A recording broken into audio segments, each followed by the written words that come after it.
4 meetings every day. A lot of times during practice, because I couldn't get to the point where I was able to practice a lot. And there with Austin on PT to be able to try and just do some things to add strength and things like that. I probably had like 6 or 7 different types of, not different types, but different injections. Steroid injections, PRP injections, gel injections, all sorts of things like that. I'd see an acupuncturist a couple times a week. I'd try to spend 4 to 5 hours a week in the hyperbaric chamber. I try to do a red light bed every day for 20 to 30 minutes. And then I would be doing stuff at home with a direct stim machine at night after I got home and put my kids to sleep. So I would probably up doing stuff once my kids were asleep till about 9:30. And then I go to bed and I wake up at 6 to just do it all over again. But it was what was necessary and it was what I was willing to do. But it asked a lot of my life. And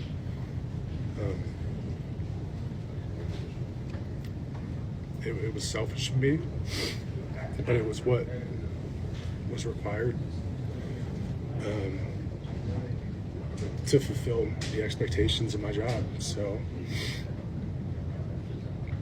it's that's not something that if that's what my future is going to be to continue to play, that's not something I'm willing to do, because I'm not willing to put my family through it. I'm not willing to be distant and not be a present father, because your kids are only little once, and God willing, we have more. I want to be able to play with them, and I want to be able to throw the ball with them. I mean, I can't throw a football right now, no way. But could I, given the right set of circumstances? Maybe, but I need to go through that process. All right, man, you got Taylor Decker, who is talking about possibly retiring, all the things that he physically has to go through. And it's a lot. I mean, it's a lot. It's a lot. Even some of the kids that play high school will tell you it's a lot getting up, the lifting during the season. Most kids don't really prepare during the season, but just the grind, the bumps, the bruises. And at that point, obviously, you're not at the pinnacle, but also you're young enough to be able to, recover from those nicks and bruises and stuff. So, right now, when you lose, everything hurt a little bit more, especially when you're playing in Chicago, when it's cold and you don't make the playoffs, and sometimes you just need that off season. You need that training camp. You need a year away, and then your body start feeling good again, and then you want to come back. But, for him, he's been a staple since we've been bad. He's been a left tackle. Definitely a monumental upgrade since, Jeff Backus. I mean, a great upgrade. Him and Frank Ragnar were. Obviously there was more to be desired in run blocking for him. Great leader, but he was a pass blocker. You know what I'm saying? And playing through those injuries, and adding that in, he was fantastic. So for the most part, I think moving forward, they prepared for him moving on with Manu Giovanni. He made his first start versus Cincinnati, got injured. And I look at him, he's not muscular at all. Like, I don't know. So, they have some options here. They can flip Manu to right tackle or find somebody at right and flip Sewell to the left. But once you do that, it's a total reconstruction of the offensive line. And if you look at the line as it is now, if Decker walk away, it's no point in bringing Frank back. So you throw Frank out the equation, you throw Decker out the equation, and say we got a clear offensive line here. Do we want to put Penei Sewell at left tackle? The issue with that is he's a fantastic run blocker, but he's about a B plus pass blocker. And on that backside, you want your best pass blocker. Now, can he improve as a pass blocker? Absolutely. He's still young enough to improve as a pass blocker. But really you want that run anchor on that front side. And whoever you get to play right tackle, they have to be able to run roll grade, run blocking. So I believe that's probably the significant reason they won't put Sewell at left, is because he's not a great run blocker. He's a good pass blocker. It's not a great one. He's a good pass blocker. So his strength is being on the run side. So they're going to keep him at the right tackle to run. So that's I think he can improve as a pass blocker. And I think going to the left side, he would improve, but they're going to keep him at right. Then you say we have 4 other positions that's up for grab. I'll move on from Glasgow. The other 4, Miles Frazier didn't prove enough. He would be a reserve for me. We would have to evaluate Mahogany.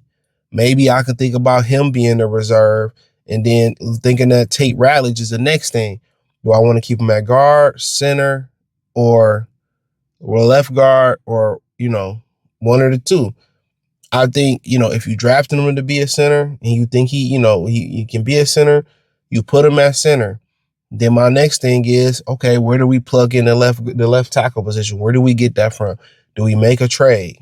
Do we draft somebody, that can come in? And then, you'd have to draft somebody immediately, and that would be the priority. So personally, if the highest day is and they can get a left tackle prospect, that's the priority. I get that left tackle wherever I get it from. And then through the draft, I think of those guard positions, I get one more guard to compete. If I have to go in the second round and get another guard or another guard / tackle prospect, that's what I do. I sit there, I find a left tackle, whether that be, I get a center, I take the center if I feel that way. So at right. And at the guard position, I get one more guy to compete. If he high, he high. And I mean, that new guy, Frazier, and what's the kid's name? Mahogany is going to have to battle it out for 2 spots. Therefore, I move the loser as a backup. Say bye-bye to Tristan Wirfs or Tristan Cologne. I keep Manu, keep prepping him as a tackle. You know what I'm saying? Keep preparing him as a tackle. And then I probably, get another, tackle prospect from somewhere. But, but that's about it. But to be honest with you, if Decker retires or if he doesn't retire, the priority is left tackle above anything else. Priority. That's above pass rusher, above anything else. Left tackle is the priority. That's the priority. That's the priority. So they go into the offseason. How do we plug that left tackle position? That's it. That's where your resources go at. And then other than that, I find a guard that can compete with the other 2 guards.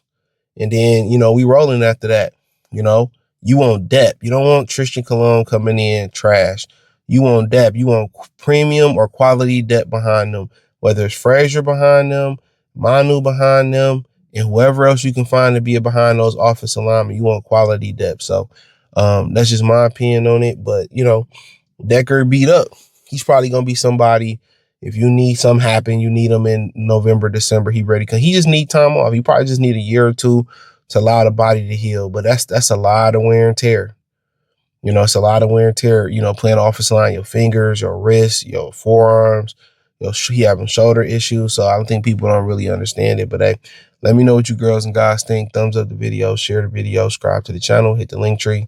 It's the first link in the description. Follow me everywhere. I'm gonna be putting stuff on a new platform. So we gonna have some new things going on. I'm gonna do a live show every day. A couple times a week. I want to shoot for 2 times a week. So my thing is 1 Piston, 1 Lion. So we'll find some days in a week to be able to hammer that in, and we'll figure that out. So appreciate y'all. Peace.